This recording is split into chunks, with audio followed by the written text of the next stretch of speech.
নমস্কার বন্ধুরা, আমি উমি হেসেল থেকে বলছি। আজকে আমি ভেটকি মাছের পাতলা ঝোল করে দেখাবো। ভেটকি মাছটা আমি একদম জ্যান্ত মাছে নিয়ে এসেছি, সেটাকে ভালো করে ধুয়ে পরিষ্কার করে নিয়েছি। আর এই ঝোলটা করব গাঁটি কচু দিয়ে, তেল দিয়ে করব পাতলা ঝোল।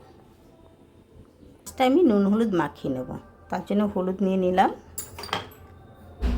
নুন নিয়ে নিলাম। এটা ভালো করে মাখিয়ে 5 মিনিট ম্যারিনেট করে রেখে দেবো। মাছটা আমি নুন হলুদ মাখিয়ে নিয়েছি। আর গাঁটি কচুটা ভালো করে ছাড়িয়ে কেটেছি। কাটার পর একটু নুন মাখিয়ে রেখেছিলাম। তা নুন মাখানোর পরে ভালো করে ধুয়ে নিয়েছি, কারণ এটা থেকে যে একটা লোদ লোদ ভাব বেরোয় সেটা বেরিয়ে যায় ওই নুনের সঙ্গে। আর এখানে সেই সমস্ত যত মশলা ছিল, একটা টমেটো, জিরে, ধনে, গোলমরিচ আর কাঁচা লঙ্কা দিয়ে পেস্ট করে নিয়েছি। এবার আমি মাছটা ভেজে নেব। আমার তেলটা গরম হয়ে গেছে, আমি এবার মাছগুলো ভেজে নেব একে একে।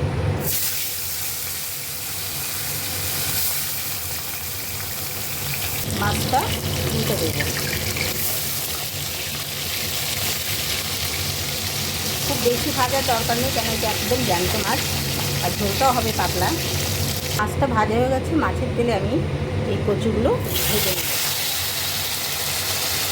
মাছগুলো ভাজা হয়ে গেছে। গাঁটি কচু আর মাছ ভাজার তেলেই আমি রান্নাটা করব। এখানে একটু কালো জিরে ফোড়ন দিলাম, একটা পেঁয়াজ, ছোট পেঁয়াজ কুচিয়ে রেখেছি, এটা আমি তেলে দিয়ে দেবো।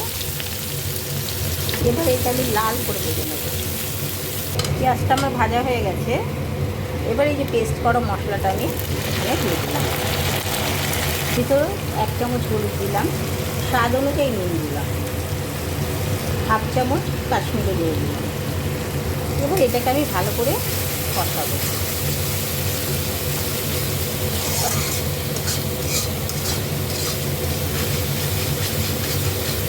এবার আমি ভাজা কচুটা মশলাতে দিয়ে আর একটু কষিয়ে নেব। কচু সবজিটা কষানো হয়ে গেছে, আমি এবারে জল ঢেলে দিলাম। জল ঢেলে দিয়ে আমি এখানে 2 মিনিট ফুটতে দেবো। আমার ঝোলটা হয়ে এসছে, কচুগুলি সিদ্ধ হয়ে গেছে, আমি মাছগুলি ছেড়ে দিলাম। আমার মাছেরটা হয়ে গেছে, ওই ধনেপাতা কাঁচা লঙ্কা দিয়ে পরিবেশন। ঘাটি কচু দিয়ে আমার ভেটকি মাছের ঝোলটা হয়ে গেছে, আমি পরিবেশন করে দেখাচ্ছি। দুর্দান্ত স্বাদের এই ভেটকি মাছের ঝোল হয়েছে কচু দিয়ে। তোমাদের ভালো লাগলে লাইক করো, কমেন্ট করো, সাবস্ক্রাইব করো। থ্যাংক ইউ, ধন্যবাদ।